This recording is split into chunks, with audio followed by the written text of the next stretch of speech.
Ano, ito, Yes. JC, are you Yes, able to ma'am. control the Yes, ma'am. Yes, ano, ma'am. Yes, ma'am. the microphones? Yes, ma'am. Yes, ma'am. Oh, Okay. thank you. Ma'am, should we begin na po? Will you mag-aano po kayo? May opening, do you have any opening statement, ma'am, before the question and answer po? I have that statement from yung Senate hearing. Gusto mo ba ulitin ko dito yon o hindi na? I guess meron na po tayo nun, ma'am. Okay. Can you give us an update na lang po muna on the situation there at The Hague? Especially kay PRRD po and former ES Okay. Apo. So, ang update is, nasa loob sa detention, si former President Duterte. Meron siyang access ngayon sa kanya lawyer na confirm na ng ICC na ang lawyer niya ay si Nicholas Kaufman. At araw-araw sila nag-uusap ngayon. Araw-araw sila nag-uusap ng kung anong gagawin sa kaso. At almost every day, meron din akong oras sa pagbisita sa kanya. Ang pinag-uusapan naman namin ay una yung bayan, pangalawa yung pamilya, and pangatlo yung mga mensahe niya para sa ating mga kababayan. Ang susunod naman ay ang estado ni Attorney Bingbong Medialdea. Hindi ko lang kasi alam kung hanggang saan ang gusto niya sabihin sa publiko sa kanyang health concerns ngayon. Pero siya ay nasa hospital hanggang ngayon. Nakita naman natin yung kanyang pag-collapse doon sa ICC detention kahapon. So hanggang ngayon ay nasa hospital siya. At meron atang mga procedure na gagawin sa kanya. Hindi ko lang masabi kung ano yung mga procedure na yon. Siguro bagay na tanungin natin ang kanyang next of kin o ang kanyang asawa sa kung ano yung mga health concerns ngayon ni Attorney Medialdea. Pagdating naman kay Attorney Harry Roque, wala siya ngayon dito sa The Hague. Nandito siya sa Netherlands. Pero nandoon siya sa isang lugar sa labas ng The Hague para mag-file ng kanyang asylum documents. So wala akong update kung ano yung mga pangyayari doon sa kanyang pag-file ng asylum documents. Bagay siguro na mag-request tayo ng interview with Secretary Attorney Harry Roque kung anong estado ng kanyang pag-file ng asylum dito sa the Netherlands. So, first question po from Marisol Abdurrahman, GMA News. Sola? Marisol? Wala. Jace, can you hear me? Jace? Yeah. Loud and clear. Okay, ma'am. Ma'am VP, good afternoon po. Gandang hapon. Ma'am, while you are there po, we'd like to ask lang, kumusta po ang OVP without you now, ma'am? How is it functioning po? Or kahit nandyan kayo, are you still working? Yes ma'am, opo. Okay lang po ang estado ng Office of the Vice President. Patuloy po kung ano man yung naiwan na mga projects sa maliit namin na budget. Ngayong taon na ito ay tumutuloy po siya. Daily po ang communication namin ng aming USEC at ASEC ng Office of the Vice President. And ito po ngayon, ginagamit ko na laptop, kakakuha ko lang para makapagtrabaho ako sa mga office work na kailangan namin at gawin yung mga meetings na kailangan ko gawin sa trabaho ko dyan sa Office of the Vice President. Alright. Ma'am, pasensya na ha.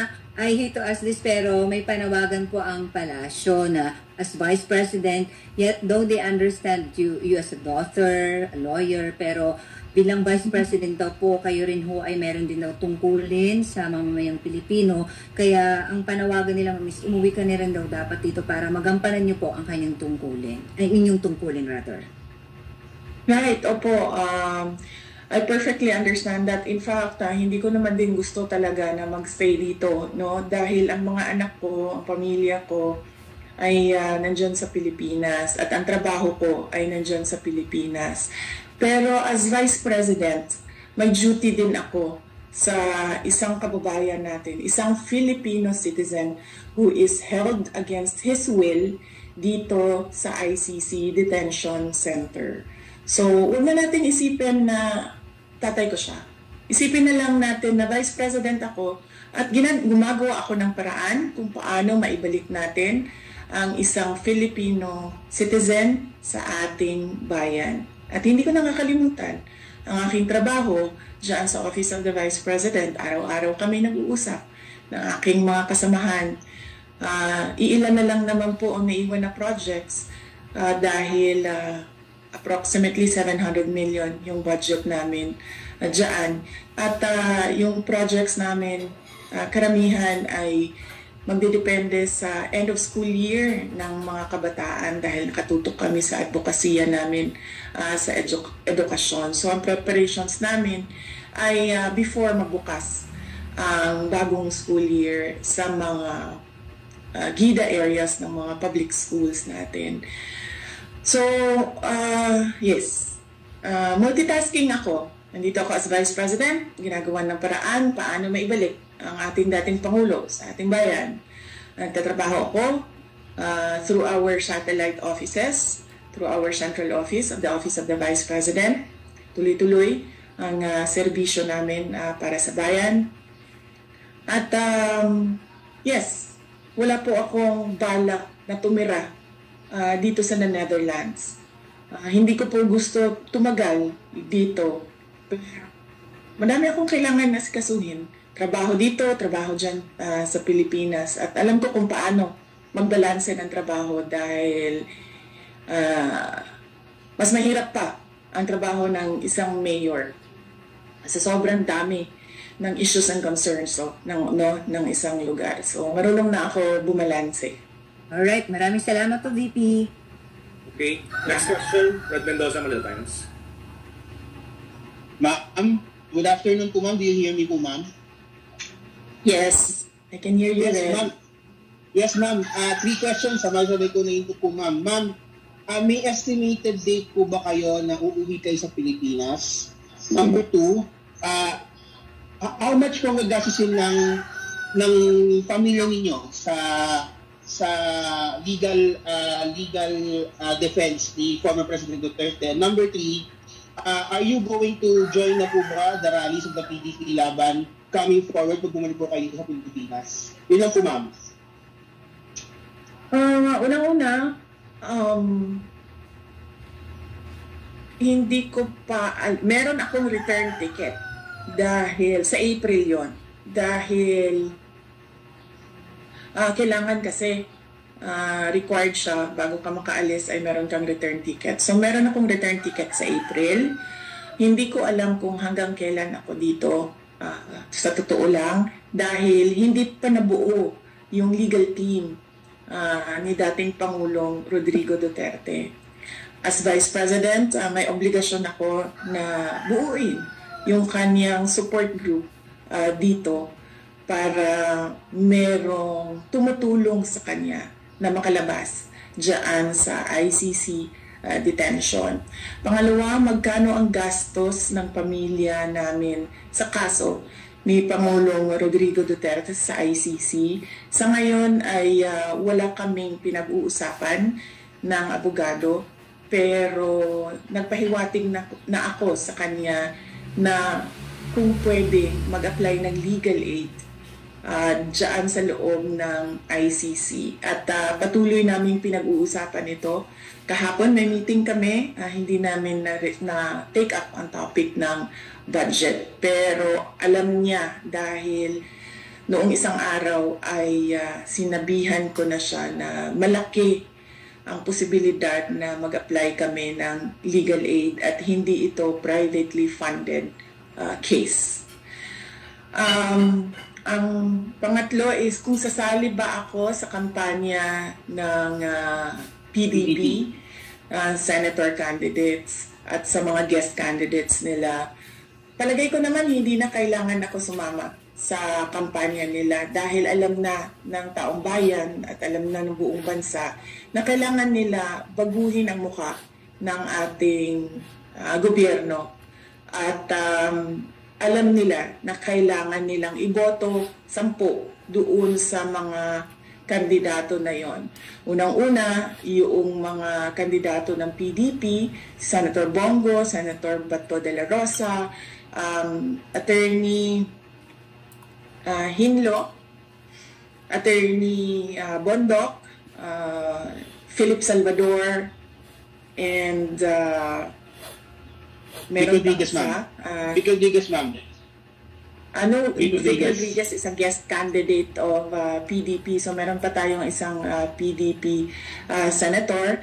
And meron tayong 4 na guest candidate. Si Attorney Vic Rodriguez, si Congressman Rodante Marcoleta, si Pastor Apollo Kibuloy, and si Dr. Richard Mata. So,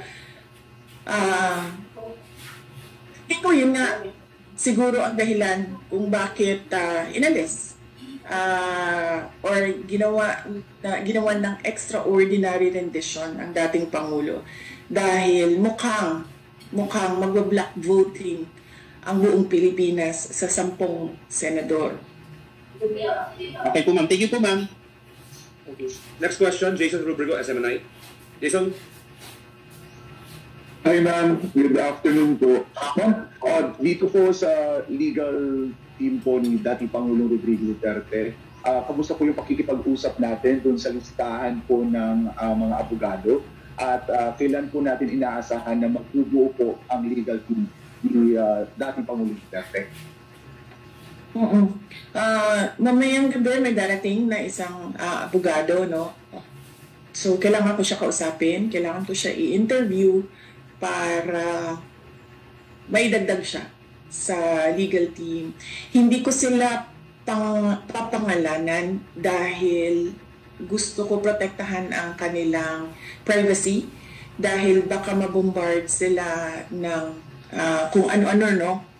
Na mga tanong o mga tawag o mga lobbying ng mga iba't ibang grupo, iba't ibang tao. So, hindi ko papangalanan yung ibang miyembro ng legal team. Papangalanan ko lang ang lead counsel natin ay si Nicholas Kaufman.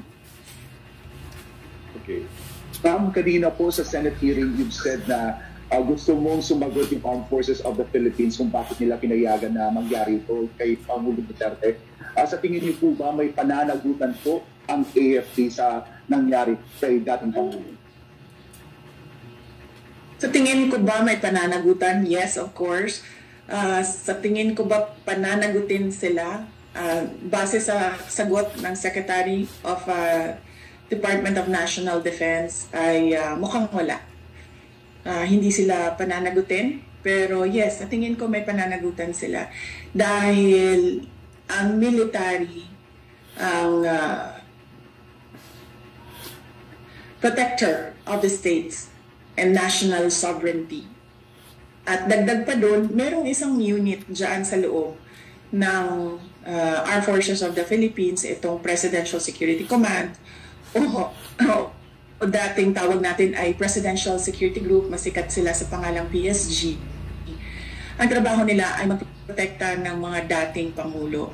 Kung makikita nyo, ang mga security detail ng ating former President Estrada, former President Arroyo, ay mga miyembro at ni former President Duterte ay mga miyembro ng PSG. Dahil mandato nila na protektahan ang former heads of state because these are, kumbaga, icons ng ating bansa and they're very important individuals para sa isang bansa. Thank you, ma'am. Next question is Joanna Gilagon, Asahi Shimbun. Good afternoon, ma'am. Thank you for taking the time to speak with us. Picking up from the previous question, in your statement at the Senate hearing, you called out the military for allowing a former president to be turned over to a foreign organization while inside a military base. And then you posed a question that what can be done to what can be done to bring FPRRD home without, what can the military do to right that wrong? So what do you think can the Philippine government do at this time to, to bring him home from The Hague? And what can I'm going back to that, what can the military do to correct the oversight, maybe, that when it allowed the turnover of a Filipino citizen to a foreign organization? I think it is best if you ask them. I do not want to suggest to them kung ano yung dapat gawin. Dapat siguro i-demand natin sa kanila na mag-isip sila. But clearly from the answers of Secretary of the Department of Justice kanina, I don't think they will make moves in taking back or bringing the former president home. So, hanapan na lang namin ng ibang paraan kung paano maiuwi ang ating dating Pangulo. And he expressed that already as well. Kasi sinabi niya na magme-mayor pa siya, magiging mayor pa siya. And he needs to go back home because he needs to serve the people of Davao City.